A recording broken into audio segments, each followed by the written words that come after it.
Hello, boys and girls. It is Math Fido Day 17. It's Wednesday, April 15th.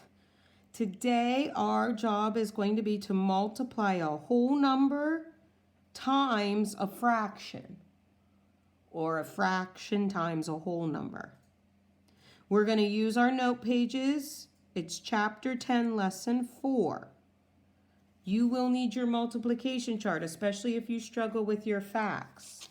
So if you want to get your gold packet and your book and your multiplication chart, go ahead and do that, and you can pause the video at this time and then start it again once you have all your items.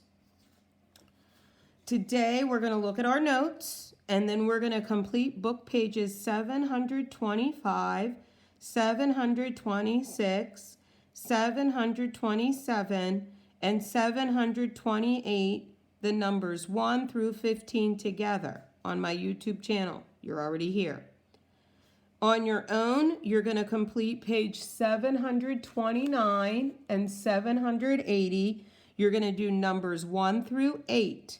And that's going to be what you email to me at amanda.steef@westernbeaver.org.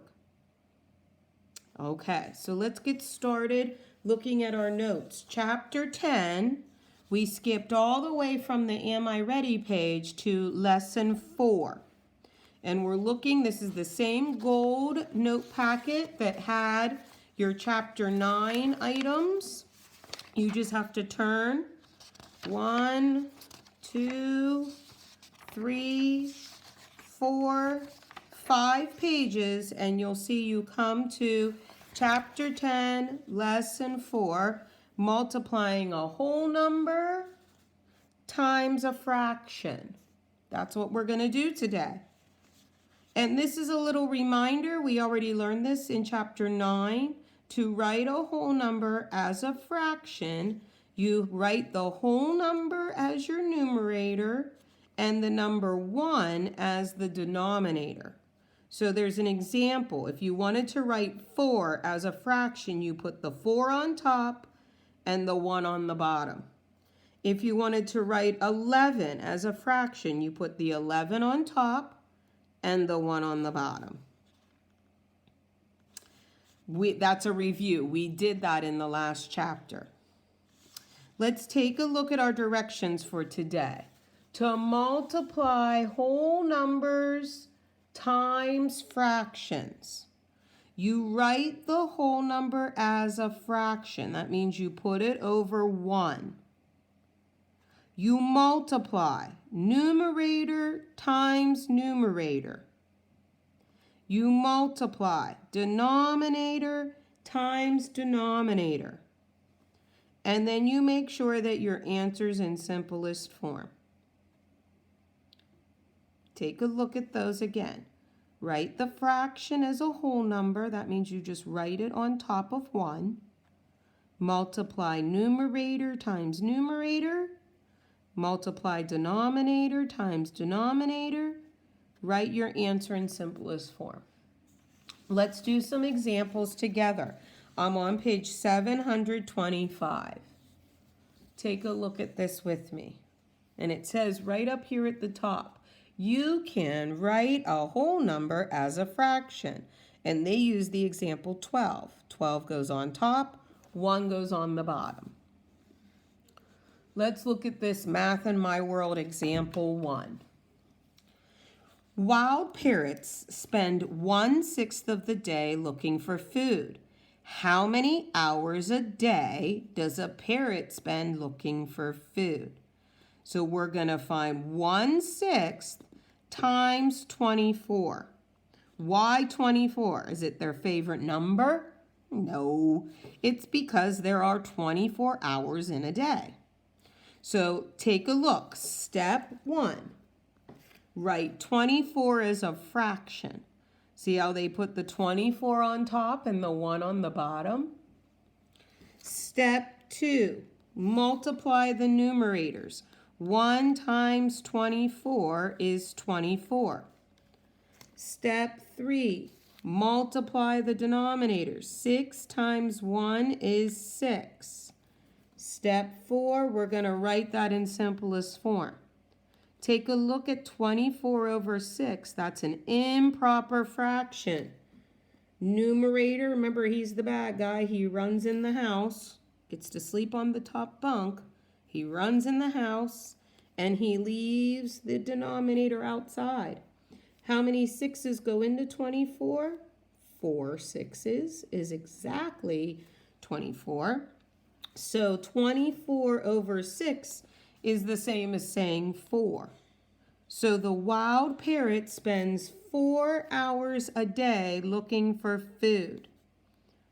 You can check. 1/6 times 24 is the same as 1 times 24 on top to get 24 on top, and then you divide it by 6, which was 4.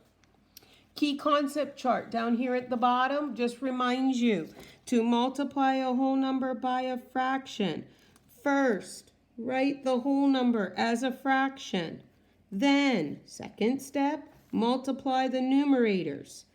Third, multiply the denominators. And fourth, they don't write it, but you always are going to look for simplest form. Okay, so you have it in your notes. You have it here in your key concept chart. Let's turn the page to page 726. We are going to look at this one. They tell us we can estimate to find something that's close. They say that 4/5 is very close to 1, and they're right. So 2 times 1 would be 2. So our actual answer should be very close to the number 2 up at the top of the page. We are going to actually find 2 times 4/5. The first step is to write the number 2 as a fraction, 2 over 1. The second step is to multiply your numerators. 2 times 4 is 8. The third step, multiply your denominators. 1 times 5 is 5. We get 8/5. 8/5 is an improper fraction. Remember, 8, he's the selfish one. He's sleeping on the top bunk and he runs in the house. 5, he sleep on the bottom bunk and he stays outside. 5 goes into 8 one time with 3 left over. Remember, we learned how to write a remainder as a fraction. You put the remainder on top and your divisor stays on the bottom. So correct answer is 1 3/5. So 2 times 4/5 is 8/5, but in simplest form it's 1 3/5. We check. 1 3/5 was our actual answer. It's about equal to 2, which was our estimate. Double check that for yourself, boys and girls. There's a little helpful hint over here. Multiplication is commutative. Commutative means you can reverse the order and it won't change your answer. So if that helps you to always write your whole number first or your whole number second, you can do that. Here we go on the guided practice at the bottom of 726. 1/2 times 4. Step 1, write 4 as 4 over 1. Step 2, multiply the top. 1 times 4 is 4. Step 3, multiply the bottom. 2 times 1 is 2. Improper fraction. 4 goes in, top bunk goes in, bottom bunk stays out. 2 goes into 4 twice, no remainder. So the fourth step, when you simplify this, the answer is just 2. I'm going to go over this whole page, numbers 2 through 15, in part 2 of this series. So if you want to find Fido Day 17, part 2, I'm going to do page 727, 728, numbers 14 and 15. Remember, your job is going to be to do 729, 730, numbers 1 through 8. That's what I want to see. But find part 2 and do these with me. Thank you. See you in part 2.